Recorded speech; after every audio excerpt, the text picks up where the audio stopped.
Vamos começar por exemplo, assim, dar um exemplo. Uma pessoa que está deprimida e está com algum risco de suicídio, pensando nisso como uma possibilidade, né? Mas ela pertence a uma religião, né, que condena isso e que se a pessoa fizer tomar uma atitude dessa, ela vai para uma zona muito difícil, passar por maus momentos em outro plano, né? Digamos, seja esse tipo de crença que a pessoa tem. Isso vai ter um fator de proteção contra isso, né? A pessoa vai pensar duas vezes antes de tomar uma atitude dessa, porque ela crê que ela vai ficar numa situação muito ruim. Então, muitas vezes, conversando com esses pacientes, a gente pode, para tentar ajudá-lo a sair dessa zona de risco, além de tratar objetivamente a patologia, em vez de tratar objetivamente a depressão, em algum momento, se a gente entender que o risco é grande, reforçar essas questões. Poxa, isso tem que levar em consideração. É um fator de proteção importante, né? Outros aspectos de espiritualidade nem sempre é religião. Ela pode ser espiritualizada e não estar aderido a uma religião específica, né? Também isso tem que ser levado em consideração. O que a gente vê no dia a dia, no consultório, né? Que isso pode ter alguma influência. Muitas vezes as pessoas que têm essa parte da sua vida desenvolvida, essa questão da espiritualidade, elas podem diminuir um pouco a sensação de ansiedade. Ela sente uma proteção vindo de outra área, então diminui os sintomas ansiosos, né? Em relação a uma pessoa que não tem crença nenhuma, essa pessoa vai ser exigida mais do ponto de vista emocional para atingir o seu equilíbrio. Ela vai ter que ter uma maturidade, talvez muito desenvolvida, para poder atingir os mesmos níveis de controle dos sintomas de ansiedade. Isso é o que a gente observa assim no consultório, no dia a dia. Isso não é uma pesquisa, isso não é uma verdade absoluta. Eu estou falando que é uma situação que a gente observa na clínica diária, né? E que talvez outras pessoas tenham uma impressão diferente disso, né? Mas, de um modo geral, são aspectos culturais que variam de lugar para lugar, né? E que a gente não pode falar assim da espiritualidade como geradora de situações patológicas, nem como situações que vão proteger 100% disso. Não, isso é mais um fator a ser analisado no contexto de cada paciente, né? Tem que individualizar se aquilo ali está ajudando ela, como eu dei o exemplo anteriormente, ou se está, de alguma forma, atrapalhando, causando mais estresse ainda, gerando mais culpa, etc.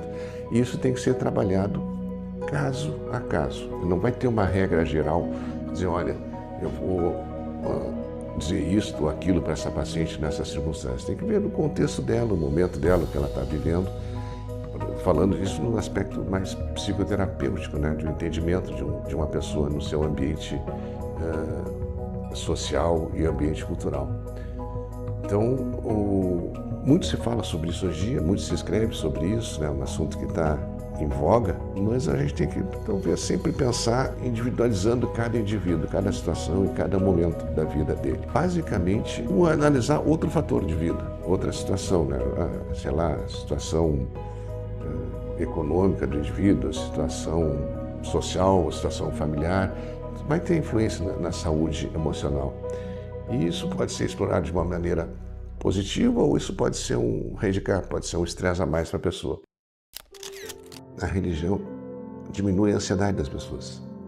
E quem não tem nenhuma vai ter que ter um esforço mental para ter o mesmo resultado, o mesmo controle da ansiedade. A pessoa espiritual tem uma maturidade menor e não é verdade, não é isso que eu queria dizer. Eu não encontrei o termo certo para falar isso. A religião oferece uma proteção a mais. O pessoal que não tem isso tem uma proteção a menos. Então eles têm que fazer um esforço a mais para lidar com os aspectos da ansiedade, lidar mais puramente os seus recursos de ego, coisas emocionais, sozinhos, mais intensidade, sem um auxílio de outra crença ou de outra fé. São caminhos diferentes, né? Muitas vezes, tanto um quanto o outro chegam a um resultado satisfatório ou chegam a um resultado que mantenha uma certa ansiedade, uma certa angústia, né? Porque aí também tem aquela questão que sempre vai voltar para o paciente, em questão da variabilidade individual, né?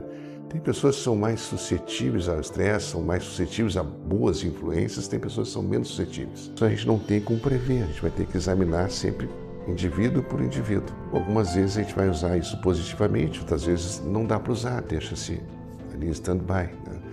Como aquela questão que eu citei antes da proteção contra o suicídio, né? Mas a gente vai usar isso aí, é um instrumento que está disponível ali, então se usa isso para a pessoa refletir, pensar sobre essa vida, outras alternativas, outras possibilidades, né? É algo importante, né? Então a gente sempre tem que buscar o que naquela pessoa este recurso pode dar, né? E o que não vai agregar muita coisa, né? E isso varia de indivíduo para indivíduo. Você tem que saber.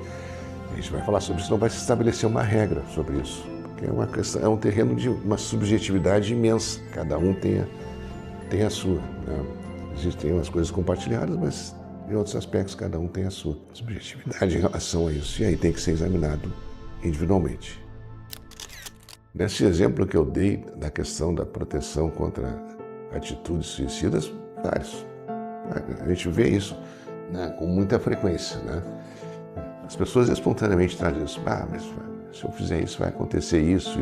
Então isso funciona como uma proteção e tem vários casos, né? Por exemplo, quando você está atendendo uma pessoa que é religiosa, assim, freira, um padre, um pastor, que tem uma relação mais íntima aí com a religião propriamente dita, não com a espiritualidade, com a religião. Essas pessoas às vezes têm uma reação, às vezes diferente, eles entendem de uma maneira diferente o sofrimento psíquico, o sofrimento mental. E isso tem que ser levado em consideração no tratamento, né?